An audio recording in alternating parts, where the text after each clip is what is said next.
Today's episode is brought to you by Bush's Fresh Food Market. Calling all foodies, Bush's is hiring. Are you passionate about food, looking for growth, development, and excellent wages? Come grow with Bush's and apply online at bushes.com/join our team.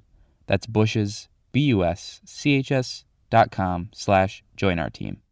From the Detroit Free Press, I'm Kayla Cockrell with today's Free Press Voice Briefing. It's Monday, August 8th, 2022. The Temptations stage musical isn't simply about one of the most fabled groups in R&B and popular music, says Detroit-born playwright Dominique Morisseau. It's also a tribute to this city. Detroit feels special ownership of the Temptations, said Morisseau, who landed a Tony nomination for her script. Ain't Too Proud, The Life and Times of the Temptations, makes its long-awaited Motor City debut this week at the Detroit Opera House. It's more than just another Broadway tour dropping into town. Announced to big fanfare more than 2.5 years ago, Ain't Too Proud will run Tuesday through August 28th. The musical was originally scheduled for summer 2020 at the Fisher Theater before the COVID-19 pandemic disrupted plans. Based on Otis Williams' 1988 memoir, the show portrays the rise of the iconic Motown group, with Williams, David Ruffin, Eddie Kendricks, Melvin Franklin, and Paul Williams blossoming from Detroit unknowns into global stars, with singing, suits, and stylish moves.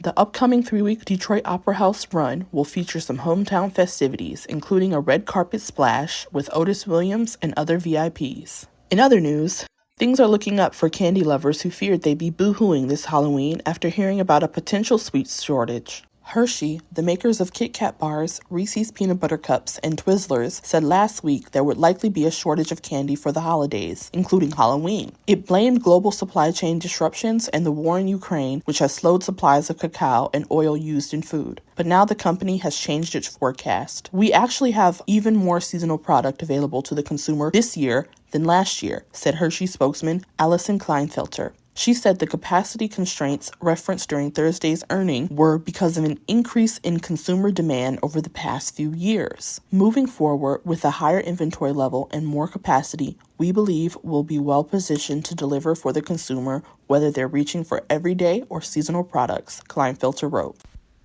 I'm Clara Hendrickson for the Detroit Free Press. Detroit is set to see Black representation in Congress and the state legislature dwindle following the first election held under new district lines drawn by an independent commission. Detroit is poised to have no Black representative in Congress for the first time in more than half a century, an outcome many blame on a crowded field that split the vote. In the state legislature, meanwhile, Democrats stare down their strongest opportunity in decades to wrest control from Republicans, but some say that victory will come at the expense of Black Detroiters' representation in Lansing. The Detroit caucus, which includes legislators representing districts that lie wholly or partially in the city, will become overwhelmingly suburban next session, with the number of lawmakers representing part of Detroit who actually live in the city set to shrink by more than a third. I'm Andrew Hammond for the Free Press Sports Department. Kevin Harvick wins big at the Firekeepers Casino 400 on Sunday afternoon. For the 6th time in his career, Kevin Harvick walks away a winner at Michigan International Speedway. In Sunday's race, Harvick took the lead on the 163rd lap of the race in the final segment of the race and never looked back. Harvick's victory was his first since September of 2020. Bubba Wallace, who sat on the pole for the race, finished in second place.